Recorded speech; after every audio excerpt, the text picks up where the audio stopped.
Memang pada awal sekali sih kita juga merasa bahwa itu sesuatu yang terjadi di luar negeri.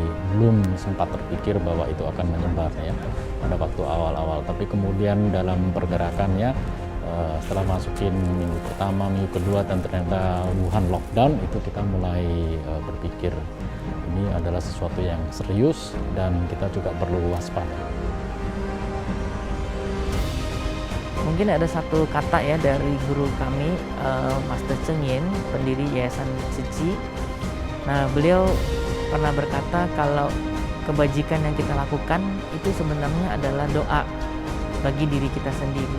Nah, sehingga seberapa kecil pun kebajikan yang kita lakukan sesuai dengan porsi dan kemampuan kita masing-masing, itu nantinya akan menjadi doa untuk diri kita sendiri. Nah, saya yakin banyak relawan yang berpegang pada prinsip ini sehingga kita masih sehat, kita masih bisa berbuat, kita harus lakukan.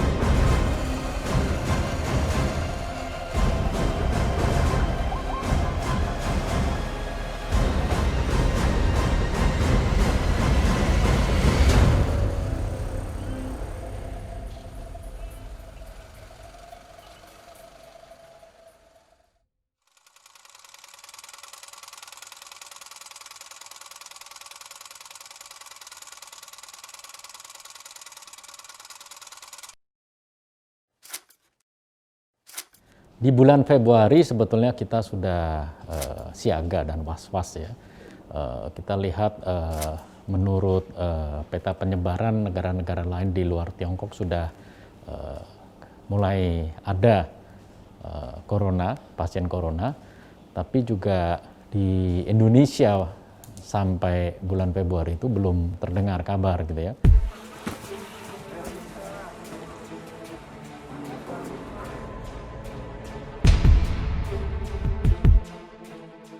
Kita siaga dan ketua yayasan telah kontak, setahu saya mulai sourcing ya, kemudian masker bedah dan hal-hal yang lain kita inventory, apakah kita ada APD, mungkin waktu itu ada inventory kantong jenazah dan lain sebagainya. Jadi kita mulai siagakan logistik, terutama alat kesehatan yang ada di kita. Dan kita juga mulai bernegosiasi dengan para supplier tersebut, sehingga apabila kita membutuhkan barang-barang tersebut, berapa harganya, delivery date-nya kapan, dan sebagainya. Bapak Ibu semua, kami dari Yayasan Indonesia hari ini duduk sepakat untuk partisipasi untuk para tim medis rumah sakit, yang mana kita akan membantu awal 1.000 baju antivirus, yang mana mudah-mudahan minggu depan akan bantu lagi Pak. Ini baju antivirus, kita akan masuk lagi sekitar 50.000 set. Kita juga belajar beradaptasi, hal-hal yang sebelumnya mungkin kita tidak mengetahui atau kurang mengetahui, mau tidak mau kita harus dengan cepat belajar kan. Jenis-jenis ventilator, tekanannya ventilator yang dibutuhkan, jenis-jenis APD, ya kan. Bahkan kita harus tahu detailnya, bukan hanya bisa membeli, apakah sudah ada ekspor sertifikasinya, apakah diperbolehkan oleh pemerintah Tiongkok untuk diekspor, ya kan. Dan itu pun kemudian bagaimana membawa barang tersebut ke Indonesia, karena kita tahu bahwa penerbangan internasional sudah dihentikan. Jadi mau tidak mau kita harus charter pesawat. Charter pesawat pun kita masih ngalamin kendala karena ada sertifikasi license khusus dangerous goods, karena baterai di ventilatornya memang tidak boleh diangkut oleh maskapai yang tidak memiliki lisensi barang berbahaya tersebut. Ya, kita banyak sekali terbantu oleh Tzu Chi Headquarters yang di Taiwan. Mereka banyak networking menghubungkan kita dengan juga Tzu Chi Tiongkok ya, untuk bisa berkolaborasi mendapatkan supplier yang memang bonafide. Pada waktu itu kendalanya tentu saja adalah rebutan dengan negara lain, sehingga meskipun kita sudah oke akan delivery, ternyata setelah dibayar down payment kemudian bilang maaf, dibatalkan orderannya dan sebagainya, atau sudah bahkan sudah firm tidak terdelivery. 200 ya. 25.200 ya. Karena boxnya 1.200 per.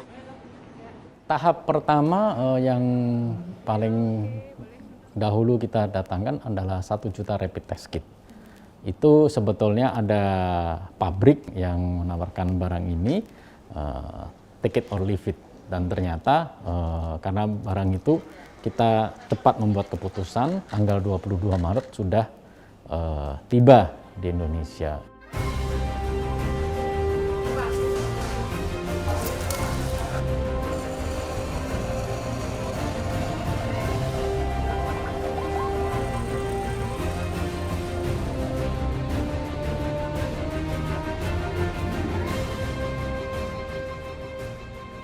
Tahu bahwa pada waktu itu barangkali kita organisasi yang pertama secara signifikan bisa mendatangkan rapid test kit sejumlah banyak demikian.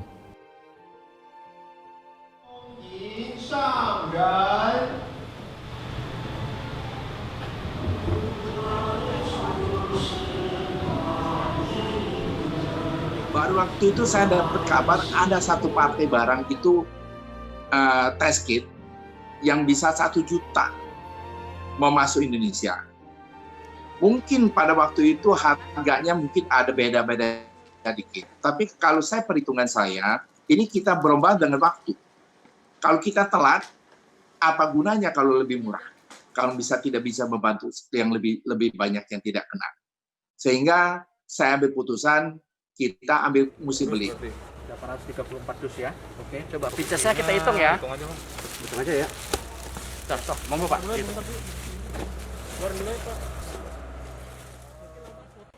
Setelah 1 juta rapid test kit itu kita ventilator, APD, masker N95, dan alat kesehatan hydrogen generator, oksigen generator, dan itu masih berlanjut.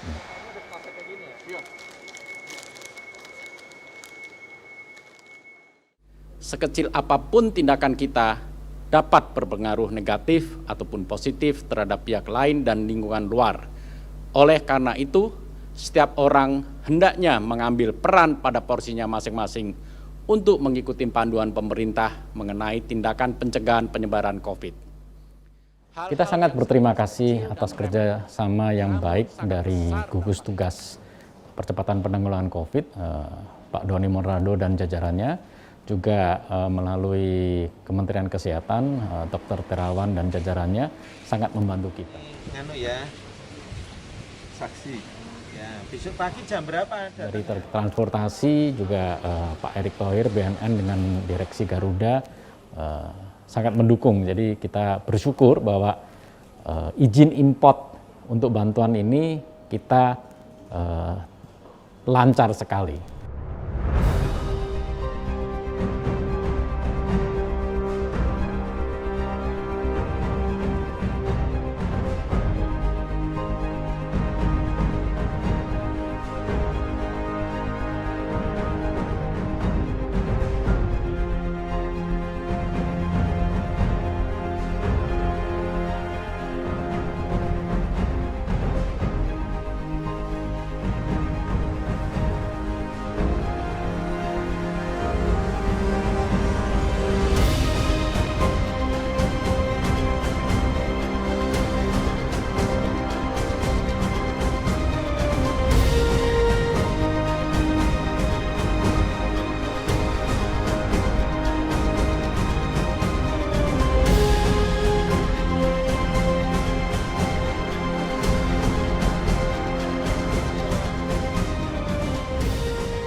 Untuk mengatasi pandemi ini kita perlu bersatu hati, kita perlu saling membantu, kita perlu dengan ketulusan bersumbangsi. Dan kalau dengan diringkas itu, ini adalah perwujudan nyata dari nilai gotong royong yang merupakan kearifan lokal bangsa kita.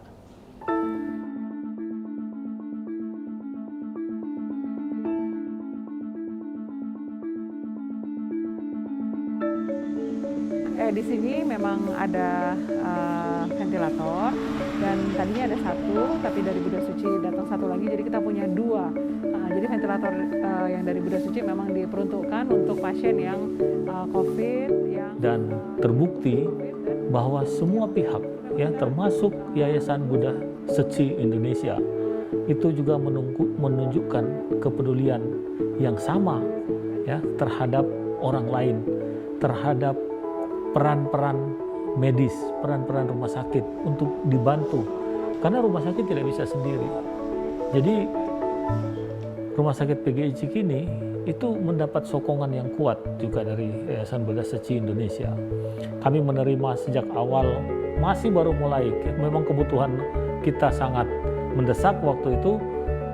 Yayasan Buddha Suci datang ya melalui PGI, Persatuan Gereja-Gereja di Indonesia. Saya kira ini satu relasi lintas agama yang sangat baik gitu ya, yang kita tunjukkan solidaritas tanpa batas untuk mendukung bersama perang melawan COVID-19 itu sangat baik.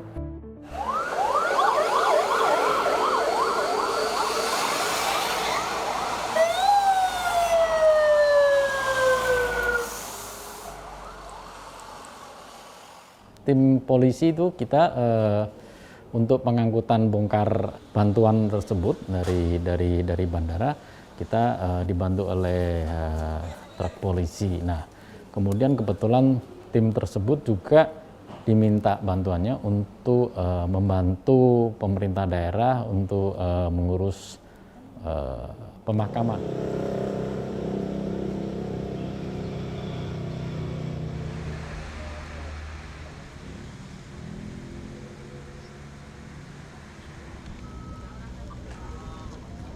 Kalau pakaian dinas kita itu, ya sebelum rumah kita udah tanggalin dulu, sandal, sepatu, masukin langsung pakai ini ke mesin cuci, dicuci sendiri. Karena kita udah punya anduk sendiri, takut ketularan lah sama anak dan istri, karena keluarga dekat. Karena bahaya dengan COVID ini kan nggak kelihatan nih. Kita bisa tanpa gejala, takut kita. Tapi karena memang udah tugas oleh instruksi dari Pak Direktur, dari Pak Kapolda, kita udah siap untuk itu. Dari jenazah kebanyakan COVID ya di Tegal Arulur dan Pondok Rangun, dan mereka menyatakan bahwa perlengkapannya terbatas. Jadi kita juga ada APD, jas hujan, masker, kita tentunya juga support ke mereka.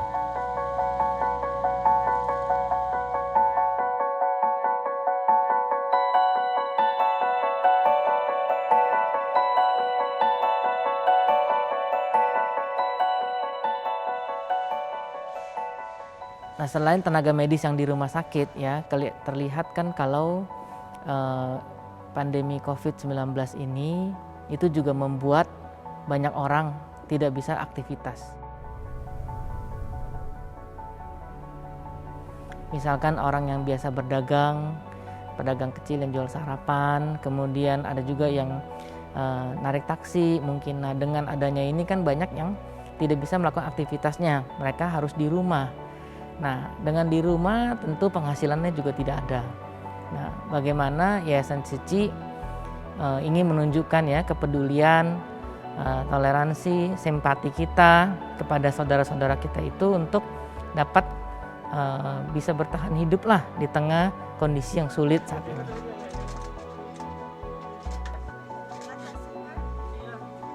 Nah, kita bersyukur ya masyarakat kita nih, masyarakat Indonesia dari dulu nih sudah punya semangat toleransi dan gotong royong yang tinggi ya.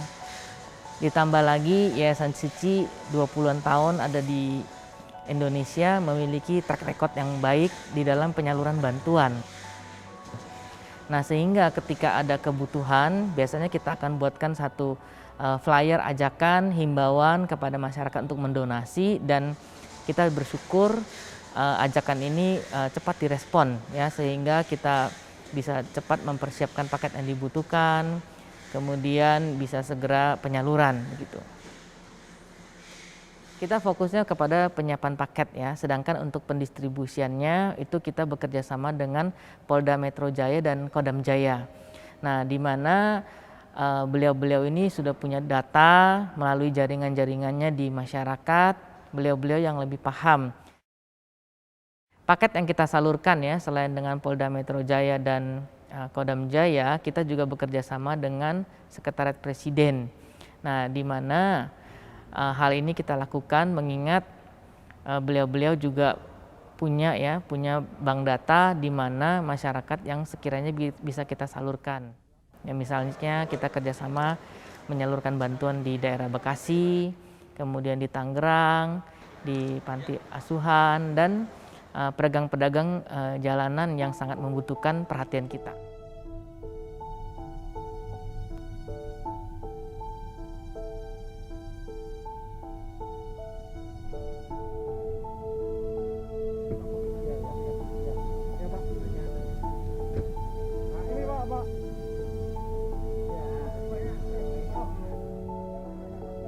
Kendala utama sebenarnya adalah bagaimana kita dapat tetap menunjukkan ya perhatian kita kepada warga masyarakat, tetapi harus menjaga keselamatan relawan sendiri.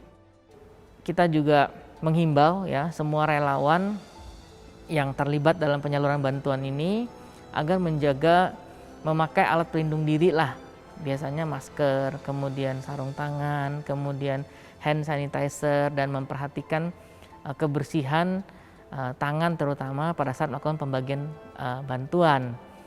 Nah, selain itu juga yang tak kalah penting adalah menghindari kerumunan ya, sehingga ketika pembagian paket itu kita upayakan tidak dilakukan dalam jumlah yang besar ya, sehingga menghindari kerumunan.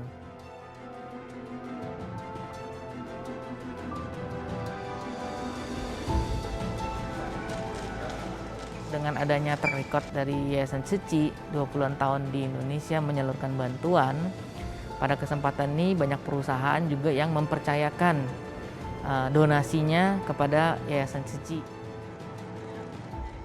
Misalnya kayak Astra, kayak Jarum, ya, dan perusahaan-perusahaan lain. Selain itu tentu memang ada beberapa perusahaan yang sudah sejak lama ya bekerja sama dengan Suci. Nah, kita bersyukur semakin banyak perusahaan yang bersama-sama kita, sehingga tentu dampaknya akan lebih besar, manfaat yang dirasakan masyarakat juga akan lebih besar.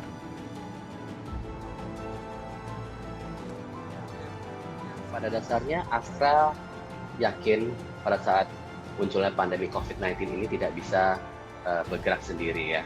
Kita harus saling berkolaborasi untuk membantu pemerintah dan masyarakat. Oleh sebab itu, Astra bekerjasama dengan berbagai pihak, salah satunya dengan Yayasan Buddha Suci Indonesia, yang memiliki tujuan bersama, yaitu untuk mencegah penyebaran COVID-19. Kami percaya bahwa apa yang dilakukan para relawan Suci ini dalam mendistribusikan semua bantuan, tidak hanya dari Astra, tapi dari perusahaan-perusahaan lain juga dapat terlaksana dengan baik. Tenaga medis dan jajaran pelayanan publik ini adalah lini terdepan dalam penanganan pandemi ini. Itulah sebabnya donasi lintas perusahaan berbentuk peralatan kesehatan merupakan prioritas kami pada saat ini. Saya berada di sana saat penyerahan bantuan untuk pendistribusian tahap ketiga pada 6 April yang lalu ya. Saya turut serta melihat kegiatan para relawan Suci bekerja siang malam untuk mempersiapkan distribusi berbagai bantuan ini ke seluruh Indonesia dengan tepat, cepat, efektif, dan sangat terlihat kental dengan semangat gotong royong.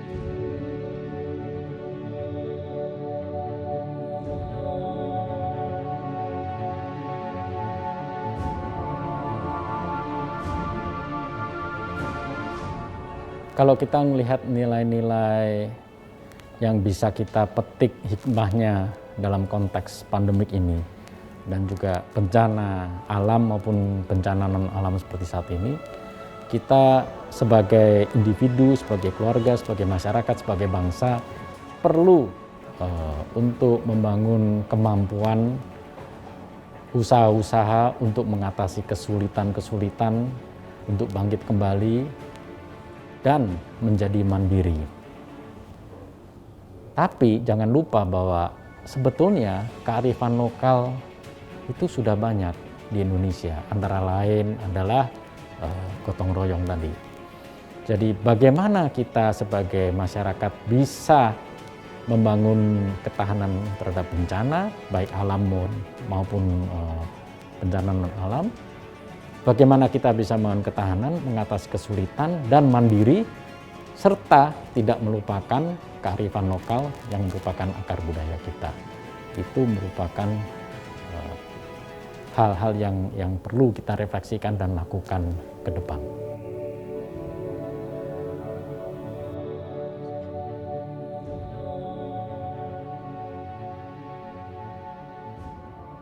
Seperti yang Mas Doce yang bilang bahwa bagaimana semua cinta kasih bisa kita kumpulkan, mudah-mudahan pandemik ini bisa cepat kita lalui.